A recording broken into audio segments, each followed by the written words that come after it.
రాష్ట్ర ప్రభుత్వం తీసుకొచ్చినటువంటి 4 ప్రతిష్టాత్మకమైనటువంటి పథకాల్లో మేజర్‌ది ఇందిరమ్మ ఇల్లు. సో ఇందిరమ్మ ఇల్లు దాదాపు కొన్ని లక్షల్లో అప్లికేషన్స్ వచ్చాయి. గతంలో పెట్టినటువంటి ప్రజాపాలనలో భాగంగా అదేవిధంగా రీసెంట్‌గా జరిగినటువంటి గ్రామ సభల్లో దాదాపు కొన్ని లక్షల అప్లికేషన్స్ అయితే వచ్చినాయి. సో ఈ అప్లికేషన్స్ వచ్చిన తర్వాత ఈ ఇందిరమ్మ సెలక్షన్స్ ప్రాసెస్ ఏ విధంగా ఉంది? దాని తర్వాత క్షేత్రస్థాయిలో సర్వే చేశారా? చేసిన తర్వాత మరి మా ఇల్లు ఎంతవరకు వచ్చింది? ఈ ఇళ్లకు సంబంధించినటువంటి 3 విభాగాలుగా చేర్చడం జరిగింది. L1, L2, L3 కేటగిరీలో చేర్చడం జరిగింది.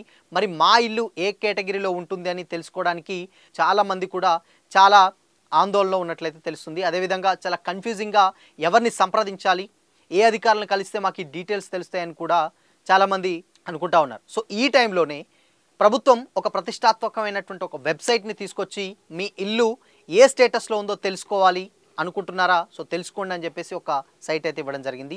మరి దాంట్లో ఏ విధమైనటువంటి అప్లికేషన్స్ ఎలా చెక్ చేసుకోవాలి, ఏమి ఎంటర్ చేయాలనేది తెలుసుకుందాం.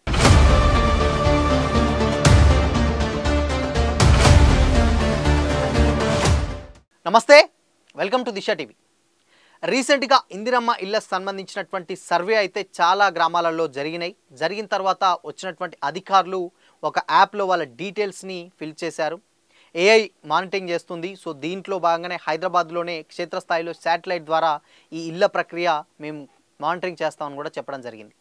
అయితే మరి చాలామంది అప్లికేషన్ పెట్టుకున్న వాళ్ళు కూడా ఈ ఇందిరమ్మ ఇల్లు ఎలా చెక్ చేసుకోవాలి, మా ఇల్లు ఏ స్టేటస్లో ఉంది, ఏ కేటగిరీలో ఉంది, ఎంతవరకు వచ్చింది, ఎలా చెక్ చేసుకోవాలని కూడా చాలామంది డౌట్ అయితే పడి అధికారులను కానీ సంబంధితమైనటువంటి ఆఫీసులలో చుట్టూ చాలామంది తిరుగుతున్నారు. దానికి సంబంధించినటువంటి ప్రాపర్ స్టేటస్ ఏంటనేది కూడా తెలియదు.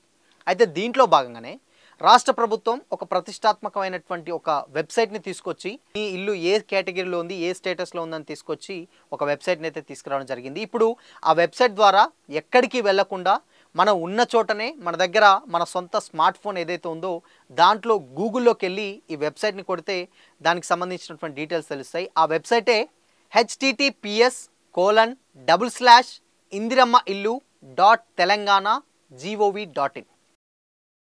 సో ఈ వెబ్సైట్లోకి వెళ్ళి సో మన గ్రీవెన్స్ స్టేటస్ సెలెక్ట్ చేయాలన్నమాట. అంటే ఇప్పుడు మనం చెప్పుకున్నటువంటి స్టేటస్ ఏదైతే వెబ్సైట్ ఉందో దాంట్లోకి వెళ్ళి అక్కడ సెర్చ్లోకి వెళ్ళి ఆధార్ నెంబర్ కానీ, ఫోన్ నెంబర్ కానీ, రేషన్ కార్డ్ నెంబర్ కానీ ఎంటర్ చేయాలి.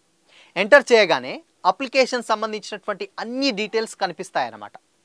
ఈ డీటెయిల్స్లోనే ఇందిరమ్మ ఇళ్ళ మంజూరు అయిందా లేదా, ఏ లిస్ట్లో వచ్చింది, పోనీ ఏ స్టేటస్లో ఉంది, ఏ స్టేజ్లో ఉంది అని కూడా కంప్లీట్గా మనకు డీటెయిల్స్ తెలుస్తాయి. దాంట్లోనే L1, L2, L3 కేటగిరీస్ కూడా 3 విభాగాలుగా ఇచ్చారు.